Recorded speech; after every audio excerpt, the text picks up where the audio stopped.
Israel के लिए कौन कौन प्रेयर कर रहा है? आपको उसे प्रेयर में रखना है। आपको मालूम होगा कि इस बारे में मैं आपको कॉन्टिन्यूली, अगर आप इंटरनेट पे देखेंगे और सर्च करेंगे, आपको प्रोफेटिक वर्ड मिलेंगे इजराइल के बारे में।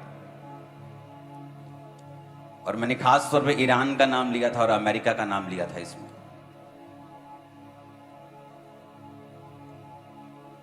एक मिसाइल कल बता रहे थे न्यूज़ वाले कि जो निकलती है वहां से या उसको नष्ट करने के लिए इजराइल से, एक एक मिसाइल का जो कॉस्ट है वो 40-40 लाख रुपया है। 25 से 40 लाख रुपया एक मिसाइल की कॉस्ट है। तो आप इमेजिन करो, अगर 5000 मिसाइल भी हों तो कितने हजार करोड़ बनता है ये। आपको क्या लगता है उनके पास इतना पैसा कहां से आ रहा है? क्योंकि उनको कुछ देश हैं जो स्पॉन्सर कर रहे हैं। वो नहीं लड़ रहे, कुछ देश हैं उनके पीछे जो परमेश्वर के विरोधी हैं और वो लड़ रहे हैं उन देशों के पीछे। और लोग बता रहे हैं कि अभी युद्ध शुरू हो जाएगा, वो देश उसके साथ आ जाएगा, वो देश।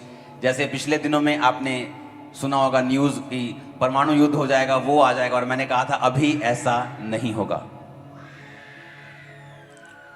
सुनो सुनो, छोड़ दो उसको। एक कैमरामैन,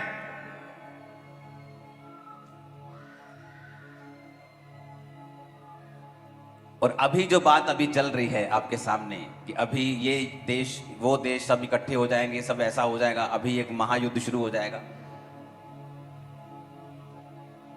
अगर आप स्पिरिट में देखने की आंखें आपके पास हों तो आपको मालूम होना चाहिए कि ये सिर्फ एक शुरुआत है। जब ऐसा होना होगा तो बातें नहीं होगी, एक्शन होगा। तो बातें नहीं होंगी न्यूज़ चैनल्स के ऊपर कि वो ये देश ये कह रहा है, वो देश ये धमकी दे रहा है, वो देश ये कह रहा है। जस्ट एक एक्शन होगा। फलस्तीन से नहीं होगा, गाजा से नहीं होगा, इजराइल के ऊपर होगा। और उसके बाद ये शुरू होगा जो अभी लोग बोल रहे हैं।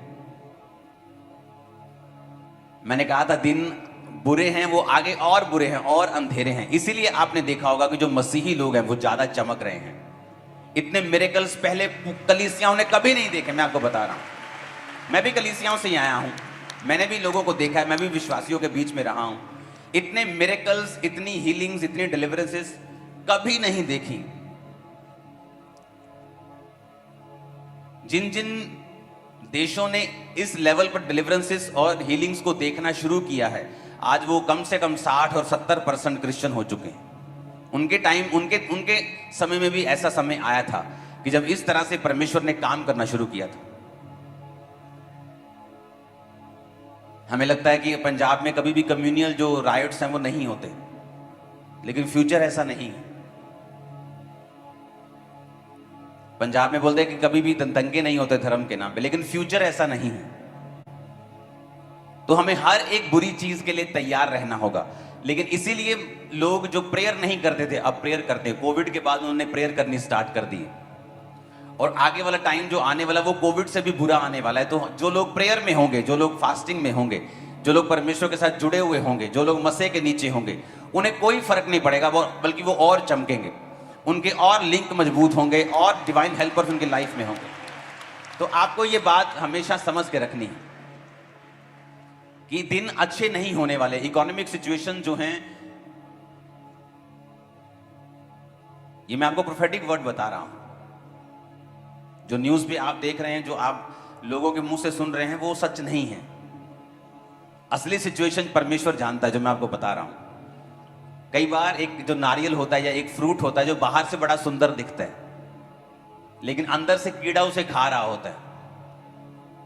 कुछ देशों की सिचुएशन इस तरह से हो चुकी है, उनके मैं नाम नहीं लेना चाहता, और वो पड़ोसी देशों की मैं बात नहीं कर रहा हूं। तो लगता है कि हमारी इकोनॉमिक बड़ी अच्छी चल रही है, लेकिन जब नजर आएगा कुछ सालों के बाद तो एक गहरा क्राइसिस भी हम देखेंगे।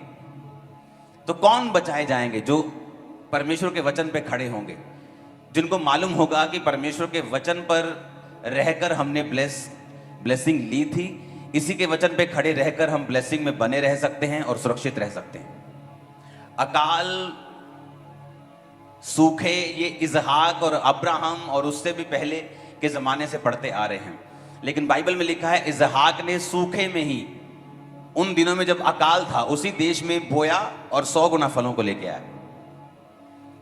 और अगर आप इसका रीजन देखेंगे तो रीजन ये था कि इसहाक को परमेश्वर बात करता था, इसहाक से परमेश्वर बात करता था। जब इसहाक देश छोड़ना चाहता था तो परमेश्वर ने कहा था इसहाक इस देश को मत छोड़ना, इसी में रह और मैं तुझे बरकत दूंगा।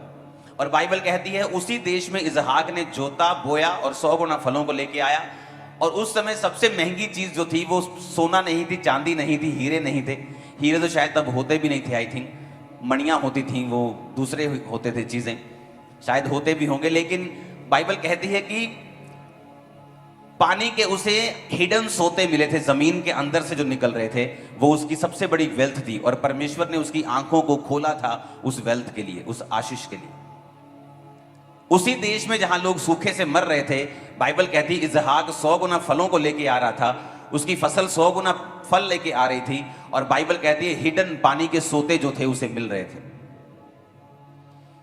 परमेश्वर ये आपकी लाइफ में प्रूफ करना चाहता है कि इकोनॉमिक सिचुएशन जितनी मर्जी खराब हो, देश जितने मर्जी लड़ रहे हो, जितनी मर्जी बीमारियां और महामारियां आ रही हों, लेकिन अगर आप परमेश्वर की आवाज को सुन सकते हैं, अगर आपका रिलेशनशिप परमेश्वर के साथ मजबूत है, वो आपको उन्हीं देशों में हिडन ट्रेजर दे सकता है, सोते दे सकता है। इसीलिए अगर आप पुराने हिस्ट्री में चले जाएंगे, आज से 30 साल पहले चले जाएंगे, तो दुनिया की सबसे बड़ी पेंटिकोस्टल चर्च जो थी वो दुनिया के सबसे बड़े गरीब देश में बनी। सबसे बड़ी चर्च तो अमेरिका में बननी चाहिए, कनाडा में बननी चाहिए, ऑस्ट्रेलिया में बननी चाहिए, जर्मनी, फ्रांस में, क्रिश्चियन देशों में बननी चाहिए। लेकिन वो नाइजीरिया में बनी, जहां पर लोग खाने के योग्य पैसा भी नहीं कमा पाते। अगर आज आप वहां पे चले जाएंगे तो एक ड्राइवर की तनख्वाह, एक आम ड्राइवर जो सब जगह काम करता है, वहां 30,000 नायरा उसकी तनख्वाह होगी सिर्फ। और एक नायरा जो 1 रुपए का 6 नायरा आता है, आप लगा लो कि 5 से 6 हजार रुपए इंडियन वहां पे तनख्वाह है। और अगर आप वहां पे चावल देखेंगे तो 250 रुपए किलो मिलते हैं चावल। और वहां पे लोग अपना पेट भी नहीं पाल सकते। लेकिन जो परमेश्वर का काम वहां पे हुआ वो बिल्कुल अलग था, क्योंकि जिन लोगों ने परमेश्वर के ऊपर भरोसा किया, परमेश्वर ने बताया कि तुम्हारा देश कैसा भी हो, तुम्हारा आसपास कैसा भी हो, तुम्हारी मंदी लगी हो, आसपास लोग मर रहे हो, कोविड हो, लेकिन अगर मैं तुम्हारे साथ हूं, मैं उसी देश में तुम्हें 100 गुना फल दे सकता हूं, तुम्हें बरकत भी दे सकता हूं, तुम्हें आशीष भी दे सकता हूं। और सबसे बड़ी बात, जब परमेश्वर के साथ हम चलने लगते हैं, जब परमेश्वर के साथ हमारे संबंध कायम होने लगते हैं, बाइबल कहती है जब अब्राहम ने हाजिरा को अपने घर से निकाल दिया, तो हाजिरा अपने बेटे के साथ जब जंगल में घूम रही थी, तो एक जगह दूर हटकर वो रोने लगी, और ये कहकर दूर हट के रोने लगे कि मेरा बेटा मुझे रोता हुआ ना देख ले, क्योंकि हम लोग मरने वाले हैं, पानी खत्म हो चुका, रोटी खत्म हो चुकी, और वहां पे कोई ढाबा नहीं होता था, जंगल होते थे, कोई पानी का सोता नहीं उसे मिल रहा था, तो जंगल में लोग मरते थे। आज भी लोग मरते हैं, अगर आप ध्यान से स्टडी करेंगे तो तब तो बिल्कुल ही लोग उन जंगल मतलब कि एक बड़ी गहरी सिचुएशन थी उनके लिए। और बाइबल कहती है परमेश्वर का दूत हाजिरा से मिला, परमेश्वर ने हाजिरा की आंखें खोली, बाइबल कहती है, और उसे पानी का कुआं दिखाई दिया। पानी का कुआं नहीं था वो क्या था? वो जीवन था उसका और उसके बेटे का। लेकिन उसे पहले नहीं दिखाई दिया, पहले वो रो रही थी ये सोच के कि मैं मर जाऊंगी। उसने फाइंड करने की कोशिश की होगी, ढूंढने की कोशिश की होगी, लेकिन मिला नहीं। लेकिन बाइबल कहती है जब परमेश्वर ने उसकी आंखों को खोला, और कैसे खोला?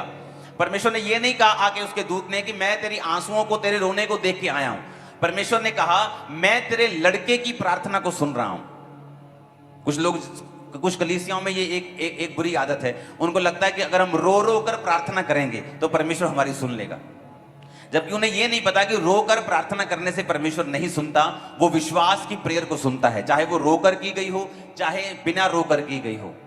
उसे रोने से या आंसुओं से मतलब नहीं तो पूरी दुनिया रो रो के ठीक हो जाती, परमेश्वर के सामने जाती, चर्च में रोती, तो लेडीज तो और शानदार रोती और ठीक हो जाती जल्दी बंदों से। लेकिन परमेश्वर ने कहा कि मैं तेरे रोने को देखकर नहीं आया हूं, मैं तेरे लड़के की प्रार्थना को सुन के आया हूं। लड़के को प्रार्थना करना कहां से आता था? क्योंकि वो अपने बाप अब्राहम को देखता था। उसने अपने बाप को, अब्राहम को प्रार्थना करते हुए, प्रार्थना का उत्तर लेते हुए कितनी बार देखा होगा। अगर बाइबल कहती है कि जितने काम परमेश्वर ने किए, अगर सब बाइबल में लिख दिए जाए तो इतनी बड़ी बाइबल बने कि दुनिया में ना समाये, इतने काम परमेश्वर ने किए। तो जो अब्राहम के बारे में हम पढ़ते हैं, इसहाक के बारे में पढ़ते हैं, जीसस के बारे में पढ़ते हैं, वो जस्ट थोड़ा थोड़ा सा एक लम्हा, एक क्षण लिखा हुआ है, ताकि हमें समझ आ सके और हम इन चीजों से समझ सके। वो लड़का अपने बाप को देखता था रोज की लाइफ में, उसका बाप कैसे प्रार्थना करता है, कैसे सिचुएशन से वो निकला, कैसे मुसीबतों से निकलता है, कैसे गाइड करता है, कैसे बिजनेस चलाता है, कैसे भेड़ बकरियों को चराता है, कैसे राजाओं को भी अपने अधीन रखता है, किस तरह से वो ब्लेस होता है। उसने अपने बाप को सब कुछ करता हुआ देखा था, इसलिए उसे प्रार्थना करनी आती थी। परमेश्वर को किस तरह से प्रेयर करते हैं और किस तरह से परमेश्वर से जवाब लेते हैं। और बाइबल कहती जब उसका संबंध परमेश्वर के साथ था तो उसने प्रेयर की तो परमेश्वर ने उसकी मां की आंखों को खोला और उसको कुआं मिला जो पहले उसे दिख नहीं रहा था।